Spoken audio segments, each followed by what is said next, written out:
بسم اللہ الرحمن الرحیم۔ ہم نے جو سیریز شروع کی تھی اس کا 11واں حصہ آج ہمارے پاس موجود ہے۔ سوال نمبر 1، کس ناول کے ذریعے بدھزم، صوفیزم اور مارکسزم کے ذریعے ہندوستانی تہذیب بیان کی گئی ہے؟ یہ بیان کی گئی تھی آگ کا دریا ناول کے ذریعے، اور یہ ناول ہے قرۃ العین حیدر کا۔ سوال نمبر 2، رشک قمر قرۃ العین حیدر کے کس ناولٹ کا مرکزی کردار ہے؟ یہ مرکزی کردار ہے اگلے جنم موہے بٹیا نہ کیجیو، رشک قمر۔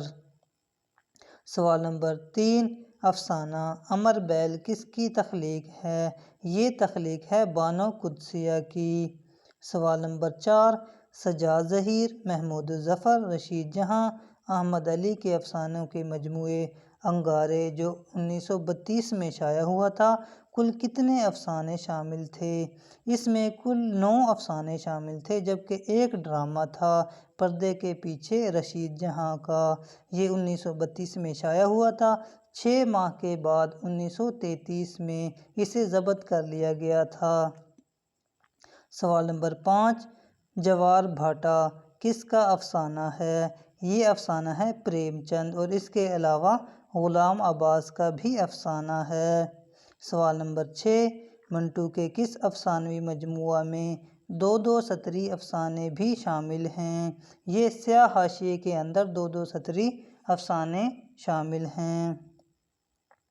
سوال نمبر 7، عہد ساز لوگ کس کے خاکوں کا مجموعہ ہے؟ یہ مجموعہ ہے ابوالفضل صدیقی کے۔ سوال نمبر 8، اختر اورینوی کی کتاب گرد سفر بلحاظ صنف کیا ہے؟ بلحاظ صنف یہ خود نوشت سوانح عمری ہے۔ سوال نمبر 9، الف لیلہ کی مشہور داستان سے ماخوذ ڈرامہ الادین کس کی تصنیف ہے؟ یہ تصنیف ہے کمال احمد رضوی کی۔ سوال نمبر 10، ڈرامہ انارکلی پہلی بار کب شائع ہوا؟ یہ شائع ہوا تھا 1932 کے اندر۔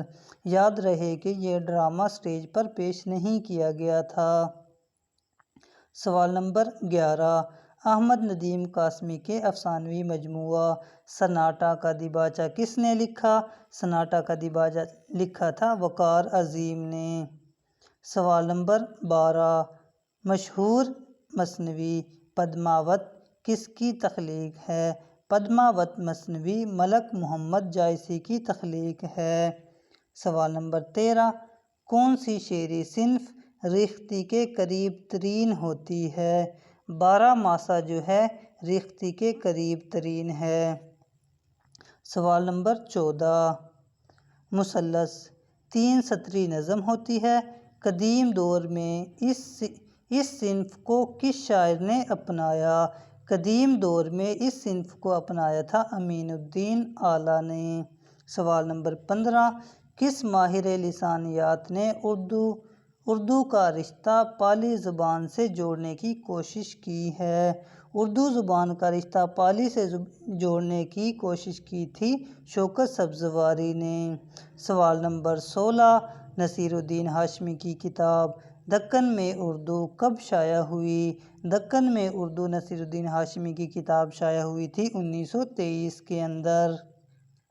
سوال نمبر 17، حافظ محمود شیرانی کی کتاب پنجاب میں اردو کا دیباچہ کس عنوان سے ہے؟ پنجاب میں اردو کا دیباچہ ہے عرض احوال کے نام سے۔ سوال نمبر 18، مثنوی شش و زن ابتدائی دور کی اہم مثنوی ہے، اس کا شاعر ہے ولی رام ولی۔ سوال نمبر 19، خسرو ثانی کس شاعر کو کہا جاتا ہے؟ یہ کہا جاتا ہے میر حفیظ کو۔ سوال نمبر 20، امیر خسرو کی کتاب خالق باری کو نصاب خسرو کے نام سے کس نے مرتب کیا؟ یہ کیا تھا ڈپٹی نذیر احمد نے، نصاب خسرو کے نام سے مرتب۔ سوال نمبر 21، سودا کو مرد کم عقل کس تذکرہ نگار نے کہا؟ یہ کہا تھا مصحفی نے۔ سوال نمبر 22، نذیر اکبر آبادی کی شاعری کو کس نے اپنے تذکرہ میں سوکیانہ شاعری کہا ہے؟ یہ کہا تھا نواب مصطفیٰ خان شیفتہ نے۔ نذیر اکبر آبادی کی شاعری کو سوکیانہ شاعری شیفتہ نے کہا۔ سوال نمبر 23، کس شاعر کی آبائی اور خاندانی زبان ترکی تھی؟ یہ تھی سعادت یار خان رنگین کی۔ آبائی اور خاندانی زبان ترکی رنگین کی تھی۔ سوال نمبر 24، میر کاظم علی رئیس لکھنؤ کے نواب تھے، علم و ادب کے سرپرست تھے۔ انہوں نے اپنے ترکے یعنی وراثت میں سے کس شاعر کو حصہ دینے کی وصیت کی تھی؟ میر کاظم علی رئیس لکھنؤ کے جو نواب تھے انہوں نے اپنی وراثت میں سے ناسخ کو حصہ دینے کی وصیت کی تھی۔ سوال نمبر 25، امرت پرستی کن شاعروں کے ہاں ملتی ہے؟ امرت پرستی شعرائے دلی کے ہاں ملتی ہے۔ دلی کے جو شعراء تھے وہ امرت پرست تھے۔ سوال نمبر 26، رعایت لفظی کا امام کس شاعر کو کہا جاتا ہے؟ رعایت لفظی کا امام امانت لکھنوی کو کہا جاتا ہے۔ سوال نمبر 27، ڈپٹی نذیر احمد نے سماوات کے نام سے کس زبان کی ایک کتاب کا ترجمہ کیا تھا؟ یہ کیا تھا فرانسیسی زبان کی کتاب کا ترجمہ۔ سوال نمبر 28، اردو زبان کی منظوم لغت کس کی تصنیف ہے؟ یہ تصنیف ہے ڈپٹی نذیر احمد کی۔ سوال نمبر 29، رتن ناصر شار کا مشہور ناول سیر کوثر اودھ اخبار میں کس نام سے شائع ہوتا رہا؟ یہ شائع ہوتا رہا ہے فسانہ لطیف کے نام سے۔ سوال نمبر 30، شہزاد علی عبدالحلیم شرر کے کس ناول کا کردار ہے؟ یہ کردار ہے مقدس نازنین کا۔ سوال نمبر 31، منشی سجاد حسین نے کس ناول میں سر سید اور عبدالحلیم شرر کے نظریات کا مذاق اڑایا ہے؟ منشی سجاد حسین نے ترا دار لونڈی جو ان کا ناول تھا اس میں سر سید اور عبدالحلیم شرر کے نظریات کا مذاق اڑایا۔ سوال نمبر 32، آغا شاعر قزلباش کے ناول نقلی تاجدار کا موضوع کیا ہے؟ آغا شاعر قزلباش کا ناول نقلی تاجدار جو ہے اس کا موضوع ہے تاریخ۔ سوال نمبر 33، کس مفکر نے برتری اور کمتری کی پیچیدگیوں کا نظریہ پیش کیا؟ یہ کیا تھا ایڈلر نے۔ برتری اور کمتری کی پیچیدگیوں کا نظریہ ایڈلر کا تھا۔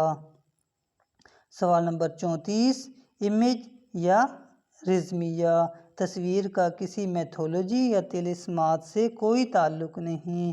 یہ نظریہ ہے ٹی بی ہیوم کا۔ سوال نمبر 35، پریم چند کا پہلا ناول اسرار معابد کس ہفتہ وار اخبار میں قسط وار شائع ہوتا رہا؟ یہ شائع ہوتا تھا آواز خلق میں۔ یاد رہے کہ سوال اس طرح بھی پوچھا جا سکتا ہے کہ پریم چند کا پہلا ناول کون سا تھا؟ یہ تھا اسرار معابد۔ سوال نمبر 36، کس ادیب کا تاریخی نام لیاقت علی خان تھا؟ نیاز فتح پوری کا تاریخی نام لیاقت علی خان تھا۔ سوال نمبر 37، کومل نگری علی عباس حسینی کے کس ناول کا ہندی ترجمہ ہے؟ کومل نگری علی عباس حسینی کا ناول ہے۔ یہ ترجمہ ہے شاید کہ بہار آئی۔ سوال نمبر 38، راشد الخیری اپنی کس تصنف کی وجہ سے مصور غم کہلائے؟ راشد الخیری اپنی تصنیف شام زندگی کی وجہ سے مصور غم کہلائے۔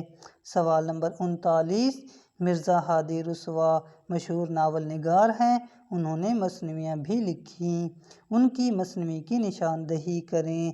لذت فنا مرزا ہادی رسوا کی مثنوی تھی جبکہ یہ خود ناول نگار تھے، انہوں نے مثنوی لذت فنا لکھی۔ سوال نمبر 40، ناول سیدھی لکیر کے مصنف کون ہیں؟ سیدھی لکیر جو ناول ہے اس کے مصنف ہیں ایم اسلم۔ مزید سوالات اگلی ویڈیو میں کیے جائیں گے، تب تک کے لیے اللہ حافظ۔